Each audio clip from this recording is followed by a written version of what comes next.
하나님의 말씀 봅니다. 하나님의 말씀은 베드로전서 제4장 15절부터 19절에 이르는 말씀입니다.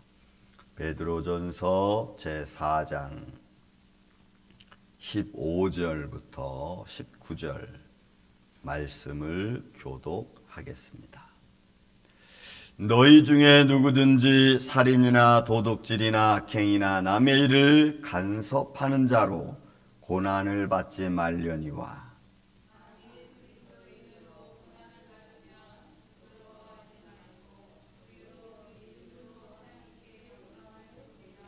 하나님의 집에서 심판을 시작할 때가 되었나니 만일 우리에게 먼저 하면 하나님의 복음을 순종하지 아니하는 자들의 그 마지막은 어떠하며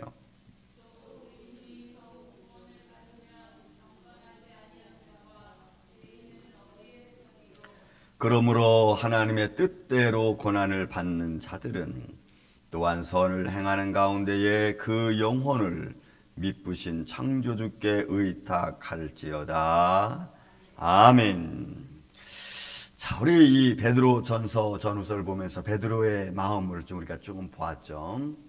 베드로라고 하는 그 인물이 가지고 있는 그 성격, 그리고 그 습관, 그 관습, 때로는 지식, 이런 것들을 하나님은 베드로를 통해서 이 말씀이 서신을 쓸 때는 그런 것들을 다 이용하셔서 사용하셔서 그들로 하여금 그의 삶 가운데서 잘 정리된 말씀을 전할 수 있도록 하나님이 그렇게 사용하시는 거죠. 그러니까 하나님이 저와 여러분을 사용하신다 할 때는 여러분에게서 못난 부분도 있고 잘난 부분도 있고, 하지만 하나님은 못난 부분이라 해서 버리는 것이 아니라 그것을 잘 하나님의 말씀으로 다듬어서 사용하신다는 겁니다.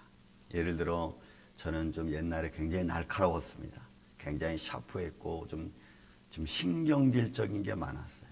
하나님께서 그거 좀 센시티브했죠, 이렇게 제가. 그런데 시간이 지나다 보니까 하나님이 그 부분을 어떻게 사용하십니까? 잘 다듬어서 네가 센시티브하고 또 내가 좀 신경질적이고 네가 좀 예민하고 막 이런 부분들을 영적으로 바꾸어서 하나님을 섬기는 데 예민하게 하고, 그죠?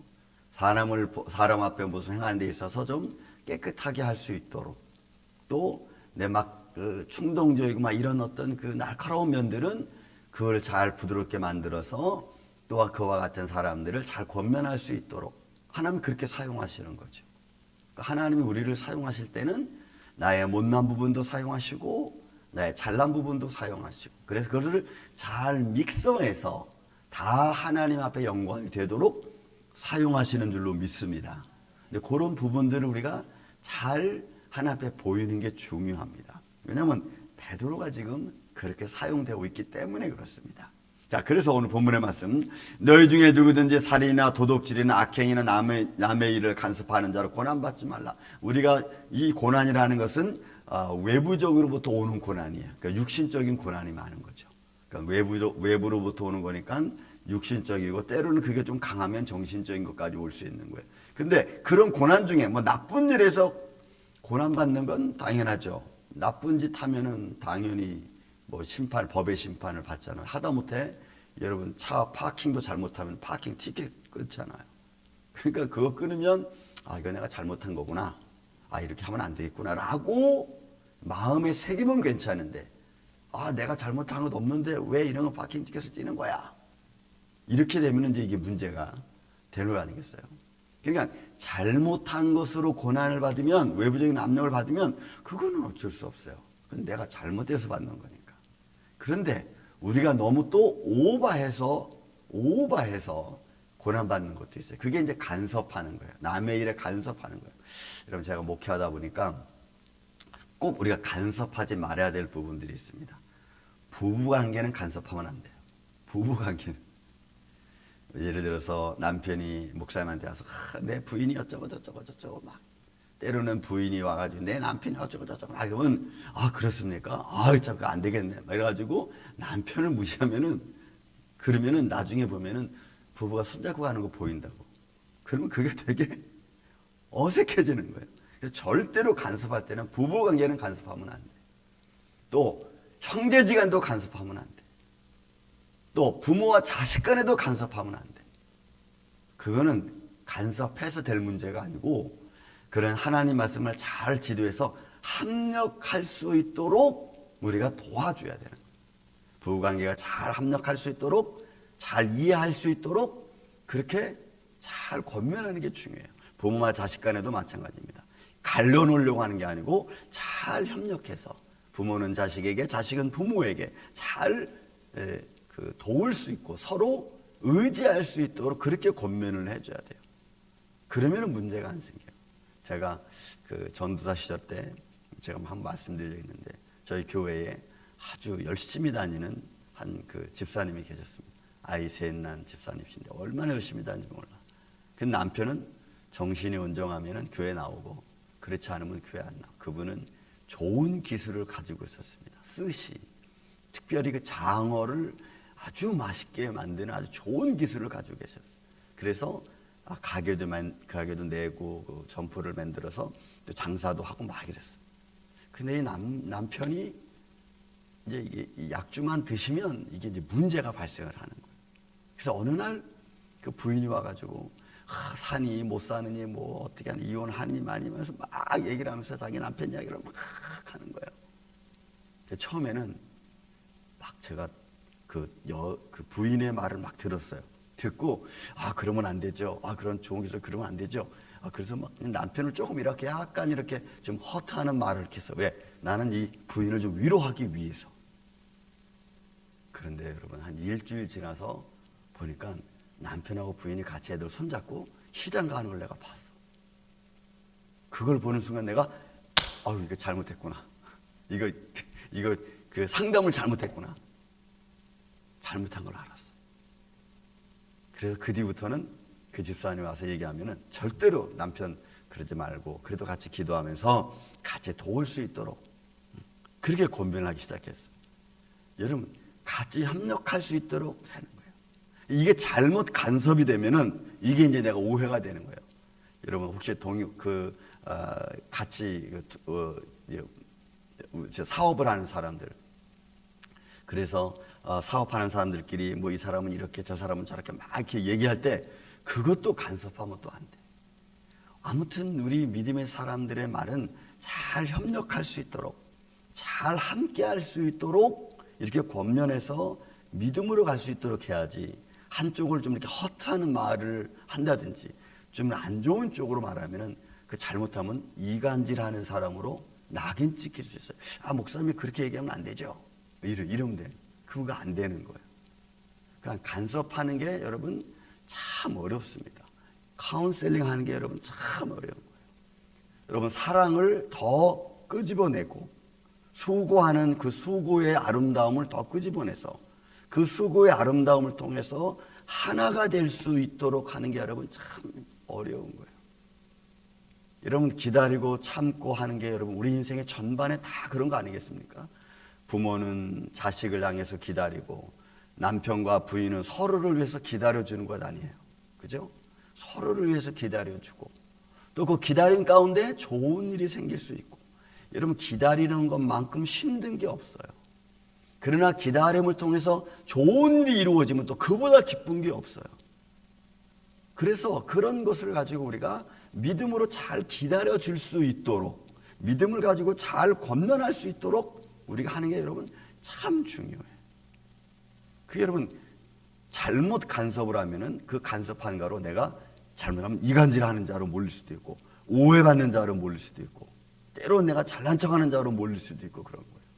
그러니까 우리가 믿음의 권면을 한다, 또 믿음의 서로 카운셀링을 한다, 믿음의 신앙생활을 한다 하면은 간섭하는 것보다는 잘 도울 수 있도록 서로 참고 기다리고 이겨나갈 수 있도록 어떤 하나님의 은혜와 손길을 위해서 같이 기도해주고 권면해야 될 줄로 믿습니다. 여러분 베드로가 지금 이 이야기를 하는 거예요. 그러면 베드로가 예수님을 따라다니면서 얼마나 많은 사람들을 보았겠어요.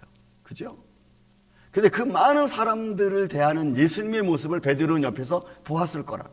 예수님이 아픈 사람은 어떻게 대하고 또 가정에 또 분란이 있는 가정은 또 어떻게 대하고, 또 자기를 또 이간질하는 사람들한테는 어떻게 대하고, 이거 다 베드로는 보았을 거예요. 여러분, 예수님이 주일날 병자 고치는 것, 바리새인들은 막 욕하잖아요. 야, 내가 병자인데 어떻게 주일날 낫냐? 주일날 병자 낫는 것은 여러분 당연합니다. 믿습니까? 주일날 아픈 자가 편안한 것은 당연한 거예요. 왜? 그게 주님이 하신 말씀이거든. 하나님의 날, 복된 날이거든. 근데 바리새인들은 반대로 말하잖아요. 주일날은 고침받으면 안 된다는 거예요. 주일날은 잘 되면 안 되는 거예요. 그런 오해도 예수님 받았어요. 그런 것들을 예수님은 어떻게 잘 해나가는가. 그러니까 베드로가 이런 걸 아니까 너희들 간섭할 때는 잘해라. 만약 그것 때문에 고난받지 않게 해라라고 하는 거죠. 그래서 여러분, 우리는 믿음의 카운셀링을 통해서, 믿음의 어떤 관계십을 통해서 서로가 하나로 만들어가는 게 여러분 참 중요하다. 보세요. 만일 16절에 보니까 만일 그리스도인으로 고난을 받으면, 여러분 이 고난도 똑같아. 단어가 똑같아. 그리스도인으로 고난을 받으면 부끄러워하지 말라 그랬어. 왜? 의를 향하여 고난을 받는 거니까. 여러분, 자신도, 베드로도 고난받았, 나중에는 십자가를 거꾸로 지고 가지 않았어요? 그러면 그 고난이 자신을 바라보고 또 말씀을 선포하면서 베드로도 오해를 많이 받았을 거라. 유대인으로서 복음을 전파하는 데 있어서 유대인이 갖는 어떤 습관, 전통이 있잖아요. 그런 전통을 가지고 이방인들에게 복음을 전할 때에, 그럼 그 이방인들에게 복음 전할 때에 거기서 오는 전통적 관습 때문에 당하는 환란이 많았잖아요. 사도행전 10장에 보면은 고넬로 가정에 가서도 복음 전할 때 고넬로 식구들이 와서 절을 하니까 일어나라 하면서 하는 말이 뭐냐면, 유대인으로서 이방인 만나는 것을 우리의 전통으로 금하고 있는데, 하지만 하나님이 보내서 왔다, 이렇게 말해요. 그러니까 이런 우리 삶 속에 제약적인 게 많아요. 나는 이렇고 저 사람은 저렇고, 나는 이런 환경에 있고 저 사람은 이런 환경에 있고. 그래서 그런 환경 때문에 오는 좀 힘든 면들도 있죠. 그렇지만 그리스도인들은, 믿음의 사람들은 그런 것 때문에 제약되는 게 아니고, 여러분 그 길을 믿음으로 가는 게 여러분 중요해요. 힘들지만, 여러분들의 삶이 때로는 힘들고 어렵지만, 그러나 믿음으로 가려고 하는 마음이 중요합니다. 그런 마음을 저는 여러분들 안에 꼭 가지시기를 주의 이름으로 축원을 드립니다. 그러다 보면 어려움을 당할 수 있죠. 그러니까 부끄러워하지 말라는 거예요. 개의치 말라는 거예요. 왜 그러냐면, 여러분 본문이 우리에게 들려주는 게 있어요. 도리어 그 이름으로 하나님께 영광을 돌리라 그랬어요. 그러니까 그리스도 이름으로, 복음의 사람으로, 믿음의 사람으로 고난받으면 부끄러워하지 말라. 오히려 그것을 하나님께 영광을 돌려라. 저는 가끔 그럽니다. 이렇게 이야기하다가 때로는 어떤 상황이 벌어지면 딱 그 순간에 기도합니다. 하나님, 이러이러한 일이 앞에 생겼습니다. 이런 일이 잘 진행될 수 있도록 주님 도와주세요. 왜냐하면 그 순간 지나가면 잃어버리니까 바로 그냥 그 순간에 기도합니다. 하나님, 사랑하는 우리 집사님, 장모님, 권사님, 좀 이러이러한 상황입니다. 주님, 그러면 저는 어떻게 할 수 없지만 성령님이 도와주시옵소서. 때로는 치료하여 주옵소서. 문제가 해결될 수 있도록 도와주시옵소서. 그러면 하나님은 어떻게 역사하실지 우리는 아무도 모르잖아요. 그래서 그 하나님께 그냥 의뢰하는 거예요. 그 하나님이 역사하시도록 우리는 하나님 이름을, 예수님의 이름을 부르는 거예요. 그 이름을 의지하는 거예요. 그러면 마음이 조금 편안합니다. 하나님의 손길이 도와주지 않으면 안 되니까. 그래서 그게 영광이 되는 거죠. 주의 이름을 부름으로, 그 이름으로 말미암아 나타나는 하나님의 거룩한 역사가 오늘 하루 동안에도 여러분 안에 있기를 주의 이름으로 축원을 드립니다. 또한 말씀합니다. 하나님의 집에서 심판이 시작될 때가 되었나니 만일 우리에게 먼저 하면 하나님의 복음을 순종하지 아니하는 자들의 마지막은 어떠하겠느냐라고 하는 거예요. 여러분, 이제 하나님의 집에서 심판이 시작됐다. 예수님이 오셔서 하신 말씀 중에 이미 도끼가 그저 나무 뿌리에 놓였다 그랬습니다. 추수하는 일꾼이 적으니 너희는 빨리 가서 하나님께 기도해서 추수할 일꾼들을 더 많이 보내달라고 하라고 예수님도 마태복음 9장에 그렇게 말씀했습니다. 그러니까 심판이 시작됐는데 우리는 그게 어떻게 진행되는지 잘 몰라. 그러니까 여러분들은 이제 제가 늘 말씀드리지만 말씀을 읽고 믿음의 마음을 갖고 그 믿음의 마음으로 세상을 이렇게 훑어봐야 됩니다. 세상의 흐름을 이렇게 훑어봐야 됩니다. 사람들이 어떤 마음을 갖고 살아가는지를 여러분들은 이렇게 보셔야 됩니다. 사람들이 감정이 어떻게 지금 흐르고 있는가를 여러분들은 믿음의 눈으로 믿음의 귀로 들으며 보아야 됩니다. 그게 세상을 보는 그리스도인들의 마음이에요. 세상의 정치가 어떻게 흘러가고 있는가를 믿음의 눈으로 보고 듣는 겁니다. 그리고 성경의 말씀을 보는 거예요. 아, 점점 시대가 가까이 오고 있구나. 하나님 말씀대로 진행되어지고 있구나. 어느 목사님이 그런 말씀하셨습니다. 이 세상을 빨리 심판받게 하기 위해서 빨리 재촉하는 사람들이 있는데 그 사람들이 그리스도인들이다. 빨리 세상이 끝나길 원하는 거예요. 너무나 힘드니까. 근데 여러분 사실은 우리 믿음의 사람들은 하나님의 말씀을 통해서 세상의 흐름을 볼 줄 알아야 돼요. 그래야 우리가 다른 사람들한테 권면할 수 있어요. 그리고 우리의 믿음이 더 견고해질 수가 있는 거예요. 저 여러분들이 그런 믿음의 눈을 갖기를 바랍니다.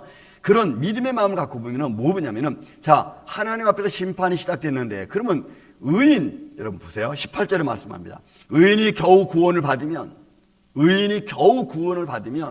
그러면 경건하지 아니한 자와 죄인은 어떻게 되겠느냐는 거예요. 그럼 여기서 경건하지 않은 자는 믿음을 있지만 믿는 모양은 있지만 능력은 부인하는 사람들입니다. 디모데후서 3장 15절 3장 5절 말씀이 나오죠. 경건의 능력은 있지만 경건의 능력을 부인하는 자. 그죠? 우리가 예수님을 믿으면서도 믿음의 경건함이 있어야 돼요. 하나님의 믿음의 경건함이라고 하는 것은 구약적으로 표현한다면 순전한 겁니다. 깨끗한 걸 말해요. 근데 믿음이 있는데 내 맘대로 사는 거예요. 교회는 다니는데 내 맘대로 사는 거예요. 옛날에 그 영화 중에 투캅스라고 하는 영화가 있었습니다. 거기에 배우가 그런 장면이 나와요. 그 경찰서에 다니는 경찰원인데 교회 가서 기도할 때 이런 기도를 합니다. 세상에 나가서는 세상 말로 삥땅 뜨는 그렇게 삥땅 뜨고 자기의 재물을 축적해놓고 교회 와서 기도합니다. 하나님 죄송합니다. 내가 오늘은 이렇게 했고 저렇게 했고 회개 기도를 해. 그리고 그 기도 끝나고 나서 바깥에 나가서는 어떻게 해요? 나쁜 짓은 다 해. 자기 욕망대로. 이런 믿음의 경건이 있을 수 없어요. 믿음의 경건이. 이런 우리의 삶 속에 믿음의 경건이라고 하는 것은 결국 하나님의 말씀을 내 안에 새기고 그 믿음대로 좀 살아가려고 애쓰는 마음 중에 하나입니다. 애쓰는 마음. 내가 믿음으로 살려고 애쓰는 마음. 근데 하나님의 집에 심판이 시작됐는데 그렇게 하나님의 복음에 순종하지 아니하는 자들 마지막 어떻게 되겠어요? 또 경건하지 아니한 자는 어떻게 되겠어요? 그렇다면 죄인은 어떻게 되겠습니까? 의인이 겨우 그래 잘했다 착하고 충성되냐 겨우 구원받으면 그러면 그 밑에 있는 사람들은 여러분 이거는 더 이상 우리는 말할 필요 없어요. 제가 언젠가 말씀드렸죠. 예수님은 누구에게 야단치십니까? 믿음이 있는 사람이 야단칩니까? 믿음이 없는 사람이 야단치십니까? 예수님은 믿음 있는 사람에게 야단쳐. 또 예수님은 누구에게 화를 내십니까? 믿는 사람에게 화를 냅니까? 믿지 않는 사람에게 화를 내십니까?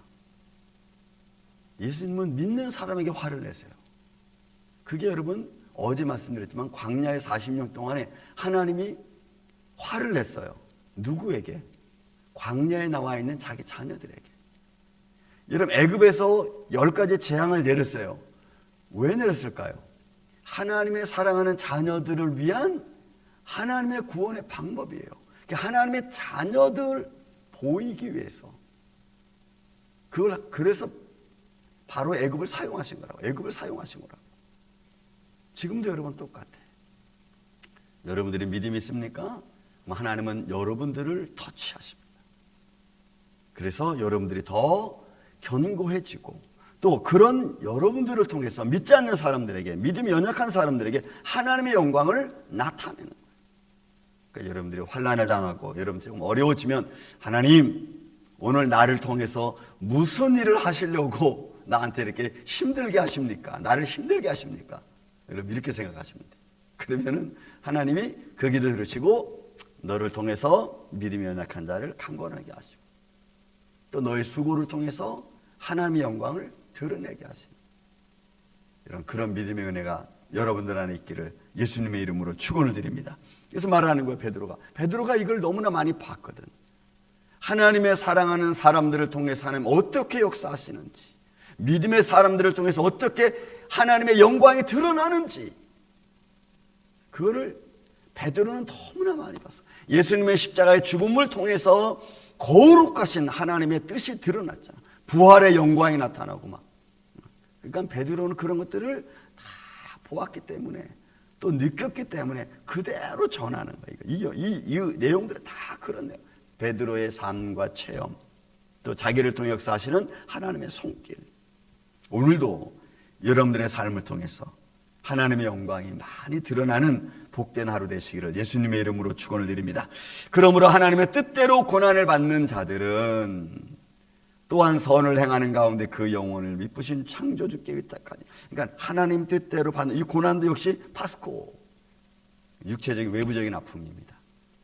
그래서 오늘 여러분들이 믿음 생활하면서 부부관계나 부모와 자식관계나 또는 이웃관계 속에서 여러분들의 믿음의 사람이라면 여러분 하나님 뜻대로 외부적으로 내가 믿음의 사람으로 살아가는데 외부적에서 오늘 눈치를 좀 이렇게 잘못 뜬다든지 아니면 말 한마디가 내 마음을 상처를 나게 한다든지 아니면 사람이 외부적으로 나를 좀 힘들게 하면은 여러분들이 믿음으로 주님 오늘 제게 무엇을 하시려고 저를 통해서 무엇을 하시려고 이런 아픔을 주십니까? 예수님의 이름으로 이길 수 있도록 내게 힘을 주세요 라고 여러분들이 기도하시면서 오늘도 하나님의 영광을 드러내고 하나님과 함께하는 복된 하루가 되시기를 예수님의 이름으로 축원을 드립니다. 사랑과